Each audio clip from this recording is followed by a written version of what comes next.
Bueno, entonces, buenas noches para todos. Agradezco la invitación al capítulo central de la Asociación Colombiana de Infectología. Siempre es importante aportar en estas conversaciones académicas. Esta va a ser una sesión personalizada en algunos elementos de inteligencia artificial y aplicaciones prácticas que ya venimos observando en particular en el campo de enfermedades infecciosas, porque digamos que si quisiéramos verlo desde la perspectiva de las aplicaciones en medicina, pues nos quedaríamos obviamente cortos. Me voy a autopresentar, entonces mi nombre es Alberto Buitrago, yo soy médico y especialista en medicina interna de la Universidad del Rosario, soy infectólogo de la Universidad Nacional de Colombia, actualmente estoy cursando mis estudios de maestría en epidemiología con la Universidad del Bosque y me desempeño en estas instituciones que ustedes ven acá. No tengo ningún conflicto de intereses para esta presentación y listo. Entonces, este es el contenido con el cual vamos a desarrollar la presentación. Vamos a revisar algo muy básico sobre la historia y en particular sobre quien es considerado como el pionero del desarrollo de las ciencias computacionales y la inteligencia artificial. Vamos a mirar algunos conceptos generales muy básicos como para entender cuál es el origen del desarrollo de este tipo de herramientas. Vamos a mirar algunas aplicaciones, como les decía, muy centradas en el tema de infecciones, en modelos epidemiológicos, pruebas diagnósticas, control de infecciones y terapéutica. Algo muy sencillo, no nos vamos a extender demasiado. Entonces, perdón, me devuelvo. Esta es una diapositiva que nos muestra la importancia y la relevancia de todo lo que tiene que ver con los fenómenos de la inteligencia artificial en diferentes ámbitos. Cito 3 revistas que vienen de 3 ámbitos completamente distintos. Nature, conocido mucho por aquellos que tenemos que ver con ciencia y medicina, y miren lo diciente de esa imagen, donde está la mano de un ser humano y la mano de un robot, y llamativamente la mano del robot sostiene ya se me fue, un otoscopio, ¿cierto? Y nos está diciendo cómo ya la mano de obra humana va a ser desplazada por la mano de obra robótica, y el título es El futuro del trabajo, ¿sí? Cómo la próxima revolución industrial va a ser. En Forbes, que tiene que ver más con temas de economía, inteligencia artificial y el desarrollo de aplicaciones para el desarrollo de los negocios. Ya hay una rama ahí que se llama la inteligencia de negocios que ha desarrollado sus propias estrategias y sus propias herramientas. Y en la revista Time, la importancia de la 4ª revolución industrial, y le dice el robot al ser humano: haz tu movimiento, o sea, muévete tú humano a ver qué vas a hacer que sea diferente a lo que el robot es capaz de hacer. Y para empezar, algo muy sencillo, y es este estudio publicado por la Sociedad Americana de Psicología, y que quiere y pretende ver hasta dónde llega el cerebro humano en su capacidad para procesar variables de manera simultánea. Entonces el estudio plantea, bueno, ¿cuántas variables pueden los humanos procesar? Cito esto de un autor que es Ellman, del año 93, y dice que el aprendizaje óptimo depende de reducir la complejidad de la información a un nivel en el que no exceda la capacidad. O sea, el aprendizaje va a llegar hasta donde la capacidad no lo permite. Y en este estudio de psicología tomaron 30 participantes de un staff académico, había graduados en psicología y graduados también de ciencias computacionales, y les aplicaron unas interacciones con modelos gráficos que podían moverse en relaciones de 2 por 2 variables, 3 variables, 2 por 3 variables o hasta 4 variables. Y lo que le esperaban que la gente hiciera era que observaran la gráfica e interpretaran planteando una explicación del problema. Entonces podía ser el problema a ciertos niveles de humedad y temperatura, qué tanto crece más una cosecha, por decir algo, ¿cierto? Y entonces ellos veían cómo cuando ya entraban 4 variables en el ejercicio, lo primero era esto, que el tiempo de solución del problema crecía. Miren la curva, que es la línea continua, ¿sí? Y lo otro, que el nivel de confianza que mostraban las personas desarrollando los problemas caía dramáticamente, ¿sí? Entonces el cerebro humano tiene sus limitaciones y llega a un punto donde ya no logra el acercamiento a ciertos ejercicios, porque es tanta la entrada de información que se traduce probablemente en un margen de error mayor. Y esta que probablemente algunos conocen, y es la tasa a la cual ha crecido el conocimiento médico. Miren, en los últimos 50 años un poco más ya, porque ya estamos en el 2022, y esta gráfica es para mostrarles cómo para la década de los 50 el conocimiento médico se duplicó en una ventana de 50 años, para la década de los 80 en una ventana de 7 años, para la década del 2010 en una ventana de 3.5 años, y resulta que ya medido en el 2020 el conocimiento médico se duplica más o menos cada 2 meses y medio, ¿sí? Entonces eso determina o implica que para nosotros los seres humanos manejar ese volumen de información pues cada vez va a ser más difícil, ¿sí? Entonces deben surgir herramientas que nos permitan captar todo ese gran volumen de datos y hacerlo más práctico, que lo podamos aplicar en problemas de la vida real y que además lo podamos hacer en lo que denominamos tiempo real, ¿sí? Entonces, para empezar quiero dejarles esta visión del quien se considera el pionero de las ciencias computacionales y de la inteligencia artificial, y es que es un matemático, filósofo, criptógrafo inglés que se llama Alan Turing. Estos dos son citas o quotes de él. Entonces él decía, si una computadora puede ser llamada inteligente si logra engañar a una persona haciéndole creer que es un humano. Y otra decía, en vez de intentar producir un programa que simule la mente adulta, ¿por qué no producimos uno que simule la mente de un niño y lo vamos educando? Así llegaríamos a tener el cerebro de un adulto. Esta imagen es una película que la pueden buscar, se llama el Imitation Game, que lo tradujeron como el Código Enigma, y es una película en un sentido biográfico del 2014 que tiene que ver con la vida de él, de Alan Turing. Este es el verdadero, esa es una estatua que está en alguno de los sitios de Londres, y que básicamente gira alrededor de la trama de cómo aportó a resolver el código de criptografía de los nazis durante la Segunda Guerra Mundial. Se dice que los aportes que él hizo con su máquina decodificadora, que se llamaba Bombe, redujeron la duración de la guerra más o menos 2 a 4 años, o sea, una persona muy brillante. Tuvo un desenlace triste porque en esa época había condenas sobre la homosexualidad y hacia el año 52 tuvo que retirarse de su vida pública por temas relacionados con su orientación sexual.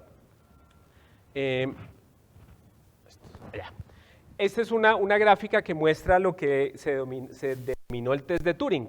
Entonces, ¿qué decía el test de Turing? Si un computador con un programa puede producir unas respuestas que se asemejan a las respuestas del humano frente a otro observador humano, estaríamos hablando de un fenómeno de inteligencia artificial, ¿sí? Entonces es una máquina que está aprendiendo y en el proceso de aprender asemeja sus procesos de resolución de problemas y de toma de decisiones a lo que eventualmente haría un ser humano, ¿sí?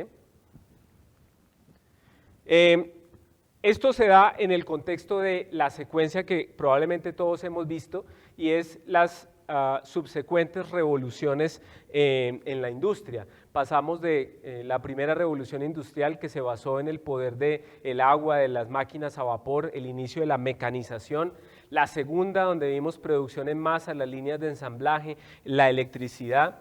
La tercera, donde ya probablemente estamos sobre el final de esta, con el desarrollo de las ciencias computacionales y la automatización. Y la cuarta, donde vamos a ver el desarrollo de los cibersistemas más desarrollados, donde las mismas máquinas se comunican entre ellas para generar resolución de problemas. Y entonces estamos hablando de la industria 4.0. donde estamos en medio de la automatización de esto que se llama el Internet de las cosas, el Internet of Things, que quiere decir que cada aparato que tenemos, que puede ser un reloj inteligente, un celular, está transmitiendo datos en vivo a unas centrales de gestión de esos datos, a unas bases de datos gigantes, y eso se va acumulando y se va reprocesando.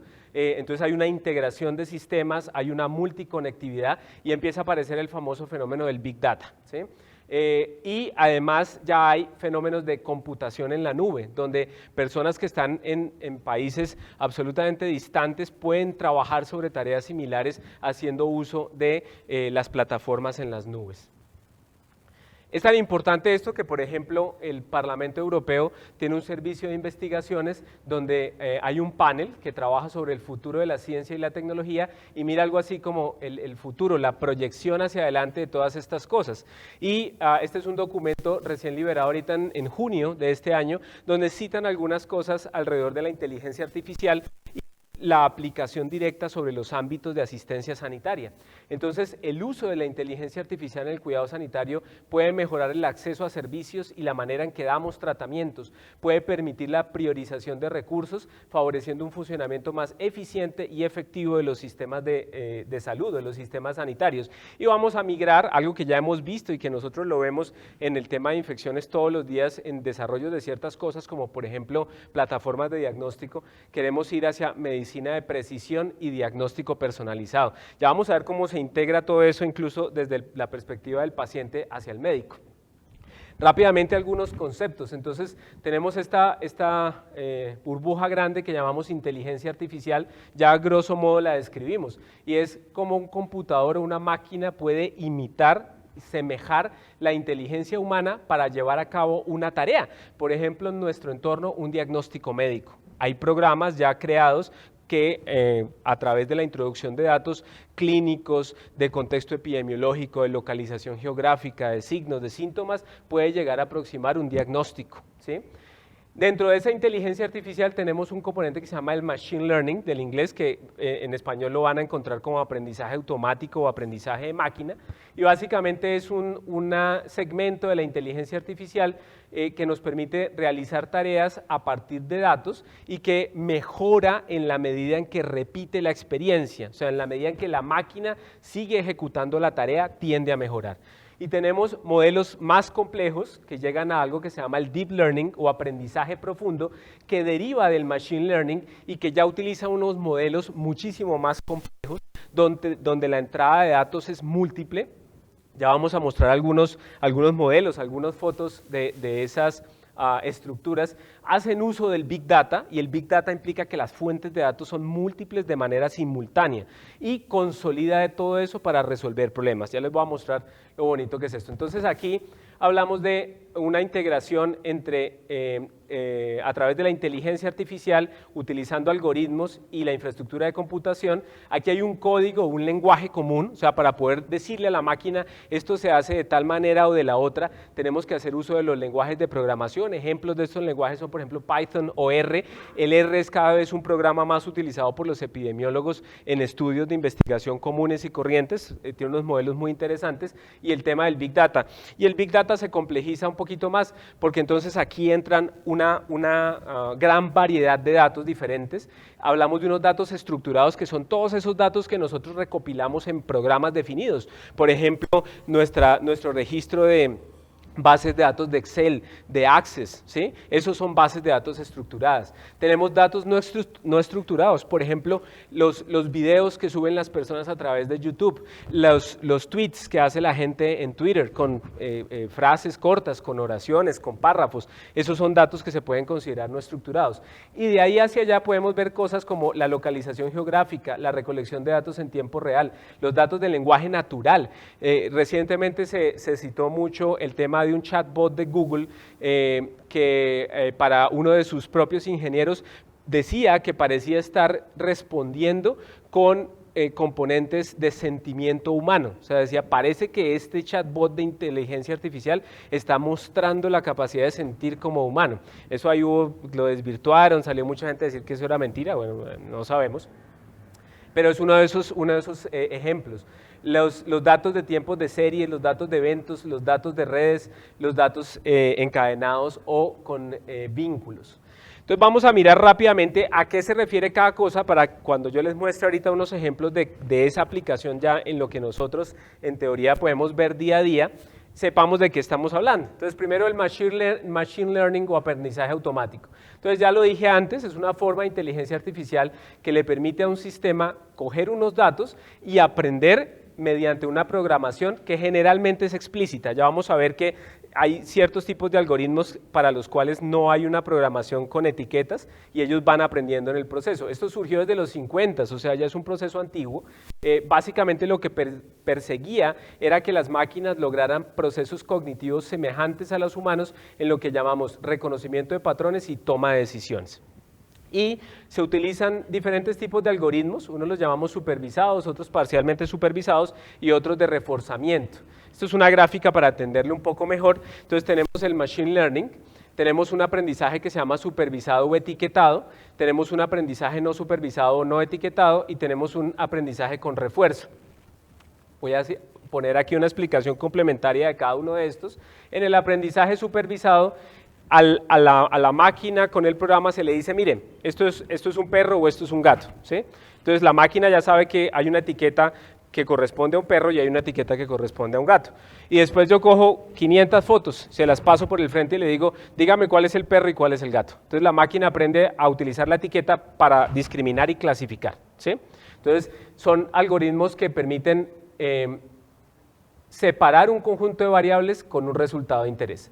Tenemos el no supervisado, en el cual hay una capacidad de extraer datos y se reduce la dimensionalidad de los datos. Yo puedo generar grupos de datos y puedo reducir la dimensión. Cuando yo reduzco la dimensión, permite un análisis más sencillo de los datos, ¿sí? Y tenemos otros que son mucho más interesantes, yo al principio no entendía cómo lo hacían, y se llaman los del aprendizaje con refuerzo, que se basan en algo que se llaman sistemas de recompensa. Entonces yo le puedo enseñar a la máquina, aquí hay uno específico que se llama procesos de decisión de Markov, hay otros que se llaman Q-Learning. Yo le puedo enseñar a la máquina que cada vez que logre un resultado correcto, le doy una recompensa, ¿sí? Y cada vez que logre un incorrecto, no le doy esa recompensa. Ahora, para entenderlo más fácil, la recompensa puede ser, por ejemplo, asignarle un 1 de un código binario si logró el resultado correcto y botarle un 0 si no logró el resultado correcto. Más o menos sigue algo de los modelos biológicos hablando de condicionamiento de Pavlov en seres vivos, y lo que espera es que la máquina sucesivamente aprenda a identificar los caminos del algoritmo que lo llevan al sistema de recompensa positivo para que siga trabajando sobre esa vía. Entonces parece muy interesante el desarrollo de ese tipo. Entonces uno puede ir desde modelos sencillos que, digamos, para quien ha visto estudios de los que día a día vemos que cada vez son más complejos en las revistas grandes, Lancet, JAMA, New England, etcétera, siempre hablan de sistemas, por ejemplo, de regresión, ¿sí? Modelos de regresión lineal, modelos de regresión logística, que básicamente buscan analizar la relación entre distintos tipos de variables, ¿sí? Y me puede decir, mire, estas dos variables van en el mismo sentido, ¿sí? Yo puedo tener modelos de clasificación, entonces el algoritmo me dice, aquí hay unos cuadrados y aquí hay unos círculos, entonces estos son distintos que estos, ¿sí? O puedo tener un modelo de clustering, que es como de agrupación. Mire, este es un grupo, este es el otro grupo y este es el otro grupo. Y todo eso lo logra el algoritmo, ¿sí? A partir de datos que se le están metiendo en el modelo. Y me puedo ir a cosas mucho más complejas, ¿sí? Que ya son más difíciles de entender y que utilizan unos algoritmos de mayor complejidad, 1000 nombres. Si uno se mete, introduce en la lectura de todos los artículos que tienen que ver con estos temas de inteligencia artificial, se puede encontrar una infinidad de cosas, desde esto que migra desde la epidemiología o que está más cerca de los modelos en epidemiología, hasta cosas como modelos de vector, de soporte de máquina, bosques aleatorios que se parecen a arbolitos donde se van distribuyendo los resultados y la máquina va identificando los que son diferentes. Podrían ser estos los positivos y estos los negativos. Esto que son el vecino más cercano que se parece al resultado que yo quiero y los agrupa, ¿sí? Y esto que ya lo voy a mostrar más adelante, que es lo que deriva más del deep learning, del aprendizaje profundo, que lo llamamos las redes neuronales, ¿sí? A grosso modo, ¿qué es el deep learning? Es una mejora desde los modelos iniciales del machine learning, utiliza grandes volúmenes de datos y puede utilizar varias capas que tienen diferentes algoritmos. Estos ya han sido incorporados y seguramente ustedes ya saben por diferentes fuentes de información, se utilizan por ejemplo en la identificación de imágenes, que es algo particularmente útil en radiología, reconocimiento de habla, todos los sistemas tipo Siri, Alexa, etcétera, utilizan ese tipo de algoritmos y además realizan predicciones. Entonces, ¿qué han visto? Que con los viejos algoritmos, entre más datos se incorporaran al modelo, se perdía el rendimiento. el Deep Learning empieza a mejorar eso porque hay una retroalimentación hacia el modelo, es decir, utiliza los nuevos datos para seguir aprendiendo. Entonces, casi que la curva de rendimiento sigue creciendo, ¿sí? Ya las redes neuronales, a mi modo de ver, sin ser doctor en la materia, aprendiendo, es como el punto más profundo en este momento, ¿sí? Y tiene que ver con algo, una esquemática que quiere parecerse al cerebro humano, ¿sí? Cada una de estas bolitas se llama un nodo o es una neurona. Entonces, ese nodo neurona recibe unas señales que pueden ser múltiples, por ejemplo, ella recibe señales de esta, y genera un output, que es una salida, ¿sí? El trasfondo, la filosofía detrás de eso es reducir la complejidad. Entonces, es utilizar un filtro que recibe muchas entradas para generar una salida con una solución más sencilla, ¿sí? Ahora, eso se puede complejizar, ¿no?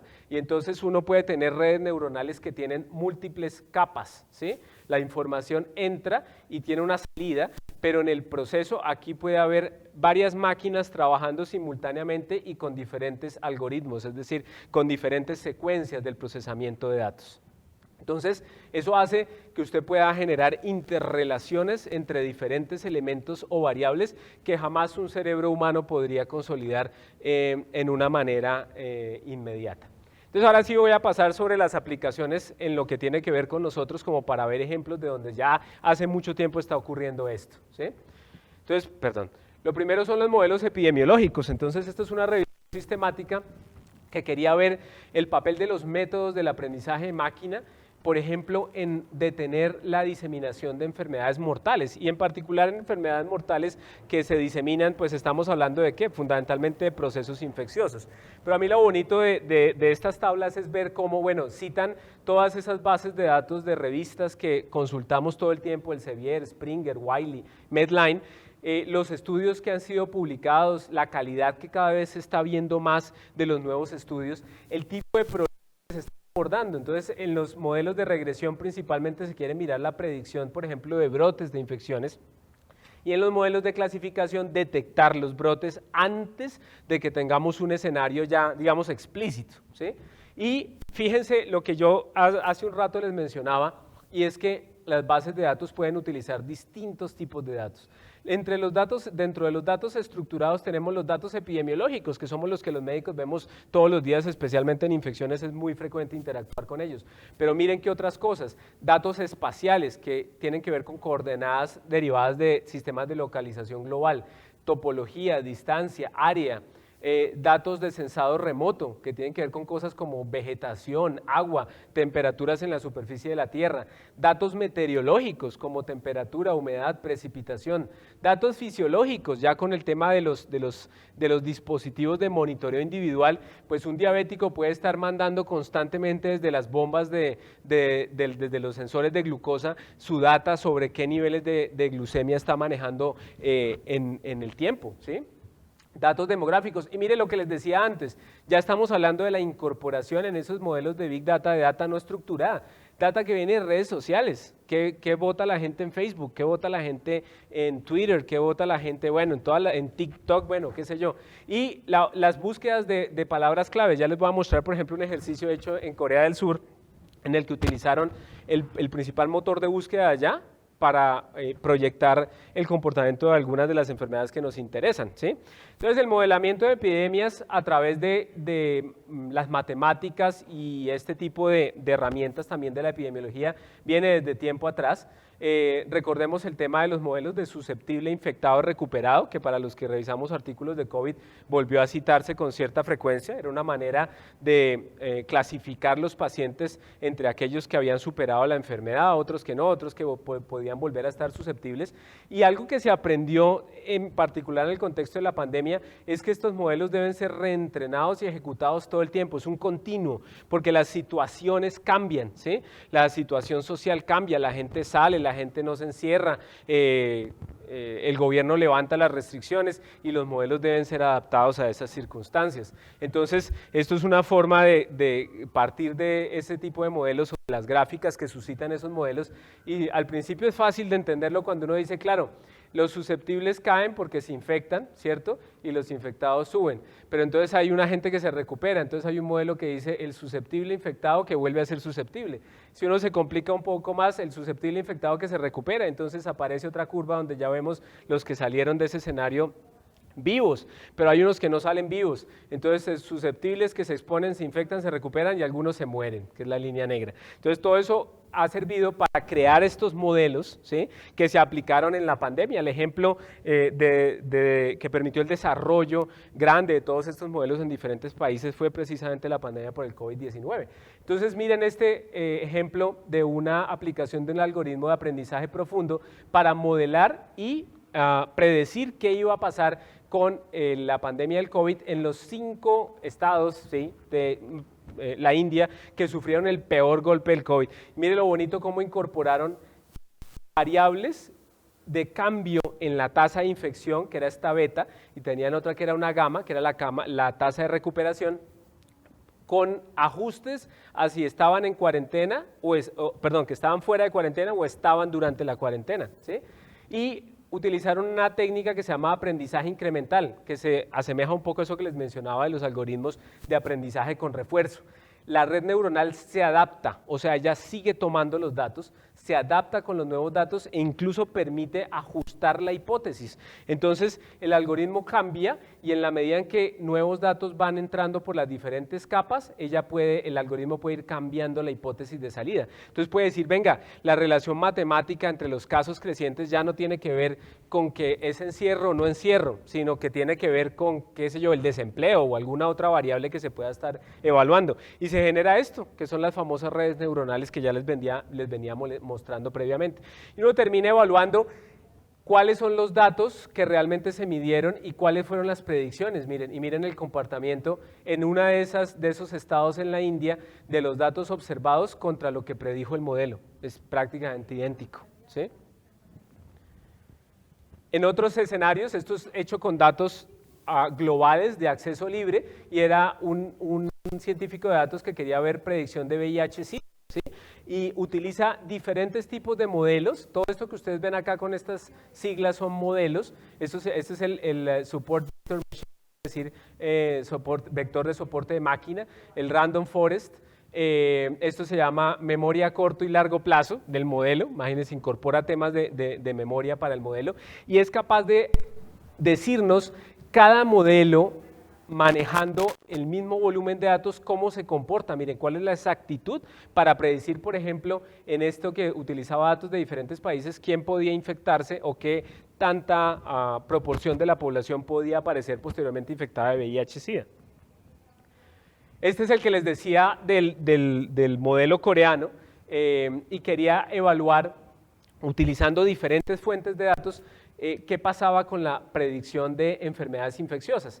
Entonces mire las fuentes, aquí es cuando ya empezamos a ver en los modelos de aprendizaje profundo cómo pueden utilizar datos que vienen de diferentes fuentes, ¿sí? Entonces las ocurrencias eran las que reportaba el Centro para Control de Enfermedades de Corea, y esto era lo que podría ser aquí para nosotros el Civigila. Suben fichas, las fichas se notifican, se consolida la información y el Civigila dice, mire, es que hay tantos casos de malaria en Colombia para el mes de abril, ¿sí? Entonces ese es un elemento. Naver es allá un navegador, entonces es como el Google de nosotros. Y cogían la data de Naver y miraban quién escribía sobre la enfermedad, la que fuera, malaria, aquí creo que este es varicela y malaria, si no estoy mal. Y utilizaban otras cosas, por ejemplo, los hits de Twitter mencionando las enfermedades, más los datos meteorológicos. Este era el servicio meteorológico y él les reportaba la temperatura y la humedad en ese momento en el país. Y creaban el modelo, mire, entraba input de los datos de notificación formal, el motor de búsqueda, o sea, como el internet, todo el mundo metiéndose a internet a buscar malaria, ¿cómo se trata la malaria? ¿Qué siente quien tiene malaria? Twitter, ¿sí? Y el servicio de los CS, este es el de los CS y este es el meteorológico. Es importante acá que algunos autores ya han llegado a concluir que estos modelos, o sea, los modelos que utilicen datos clínicos y no clínicos, pueden detectar brotes de enfermedades infecciosas con una antelación de 1 a 2 semanas, anticipándose a los sistemas de vigilancia, ¿sí? Entonces no es necesario consolidar los datos. Imagínense que lo hacemos todos los días, elaboramos una ficha, escribimos que una persona tiene tuberculosis o que tiene VIH, eso lo mandan allá por el Civigila, después eso llega a alguien que consolida los datos y por allá al cabo de un tiempo alguien dice, uy sí, había tantos casos más de una enfermedad. No, este tipo de modelo permite casi que abordar el real. Y miren los comportamientos de la predicción contra la medida real, ¿sí? Porque el entrenamiento se hace conociendo lo que ya fueron los resultados, ¿sí? Entonces, en particular, miren el rendimiento de esto que es una red neuronal, los datos reales en azul, ¿sí? Esto es para varicela, ¿sí? Y miren los datos predichos, es prácticamente idéntico, ¿sí? Este es el dato de malaria, mírenlo, ¿sí? Este es un modelo, este es otro, este fue el que le fue peor en el modelo porque realmente no predecía nada, pero miren el modelo que se basa en redes neuronales, o sea, el que ya empieza a incorporar datos estructurados y no estructurados, miren, prácticamente la curva es idéntica a lo que se detectó. Listo. Algo de diagnóstico, perdón, me devuelvo. Ay, ¿qué pasó? Aquí. Algo de diagnóstico. Este es un modelo muy interesante, un modelo que generó un grupo liderado por esta doctora que se llama Suchi Saria, que es una de las científicas de datos más importantes en este momento en Estados Unidos, y agrupa gente del Johns Hopkins con una red de atención sanitaria que se llama el Bayesian Health. Este modelo que ellos quisieron implementar se llama el TRUS, y quiere decir Sistema de Alerta Temprana en Tiempo Real, como con un blanco específico. ¿Cuál es el blanco específico? Él utilizaba modelos de Machine Learning para identificar rápidamente pacientes en sepsis en unidad de cuidados intensivos, ¿sí? Mire el volumen, perdón que esta palabra, ahí falló la inteligencia artificial, el volumen de los datos de 560,000 pacientes en 5 hospitales. Se centraron en 6,800 pacientes en los que el sistema, el algoritmo, el TRUS, generó la alerta antes del inicio de antibióticos. Cuando la alerta le llegaba al proveedor, al médico, que era el que estaba al frente del paciente, y el médico implementaba las medidas, es decir, ponía los antibióticos apenas recibía la alerta, se reducía la mortalidad intrahospitalaria a 3.3%. Ellos además categorizaron los pacientes en alto riesgo y bajo riesgo, y el beneficio era mucho más tangible en el impacto de la alerta temprana en los que clasificaban como alto riesgo. No tengo el dato acá, perdón, pero era alrededor del 13% la reducción de la mortalidad.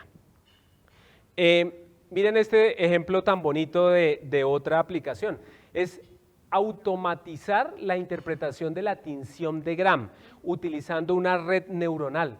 Entonces, ¿qué hacían? Cogían el microscopio y tomaban fotos, adquirieron casi 26,000 imágenes tomadas de tinciones de Gram. Van a quitar el trabajo a las bacteriólogas. Y generaron un banco de 100,000 adquisiciones de Gram que eran definidos como Gram positivos, Gram negativos o sin células, ¿sí? La red neuronal cogió esas imágenes y generó un modelo que después tomaba fotos nuevas de tinciones de Gram y tenía una exactitud de casi el 95%, con un área bajo la curva ROC del 98%. Miren el comportamiento de las curvas. Entonces había un comportamiento en el entrenamiento del algoritmo, la validación. La entropía es una forma de medir cómo, es una medida de mirar cómo el predicción se parece a los datos observados, y entre más baja sea eso que se llama la entropía cruzada, quiere decir que hay una cosa que se llama un completo fit, que encajan completamente los datos que predijo el modelo con los datos reales, es decir, con el comparador. Y miren la curva ROC para medir cada una de las cosas. Miren los rendimientos de la curva ROC, ¿sí? En clústeres de gram positivos 99.8%, en cadenas o pares de gram positivos 99.7% y en bacilos gram negativos 98.9%. O sea, uno podría mandar de vacaciones a la bacterióloga y planta el microscopio con el programa y le va a leer bien todas las tinciones de gram. Bueno, puede que sí sea. Este es otro muy bonito y es sobre la base de la plataforma del MALDI-TOF, ¿sí? Se aplican herramientas de inteligencia artificial, en este caso una aproximación de algoritmo supervisado, y lo que hace es, recuerden que el MALDI-TOF utiliza un láser para aerosolizar la muestra, ¿sí? En este caso el láser aerosoliza, cuando tenemos una carbapenemasa, en este caso procedente de una Klebsiella pneumoniae, aerosoliza productos derivados secundarios del antibiótico degradado, ¿sí?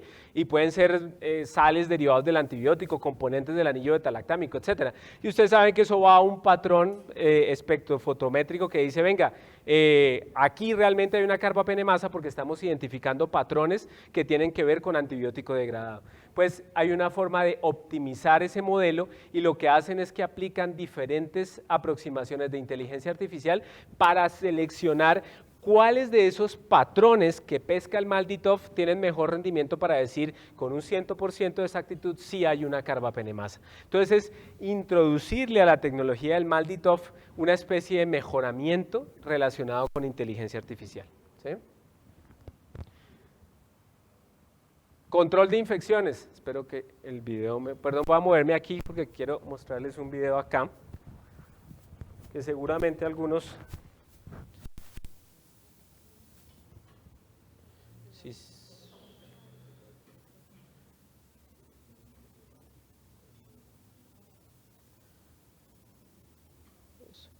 Obviamente es un video de YouTube, excusas por la... Y voy a avanzar hasta donde no está ya la propaganda pues, del sistema. Eso es una plataforma comercial que se utiliza para reconocimiento de patrones. Ah, perdón, pero no me está proyectando. Perdón, un segundo.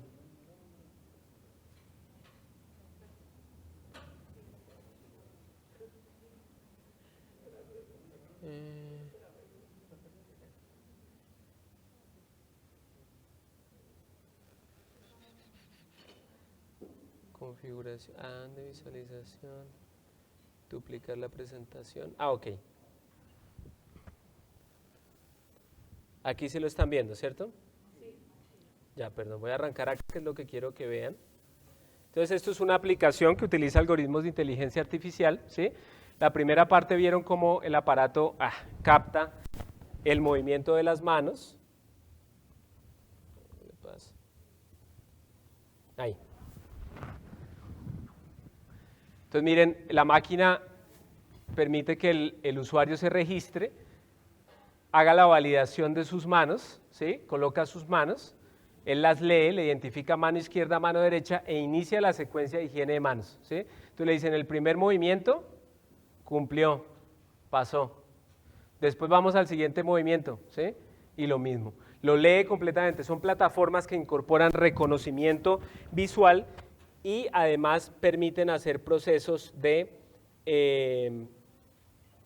auditoría sobre higiene de manos. Perdón, voy a regresar acá.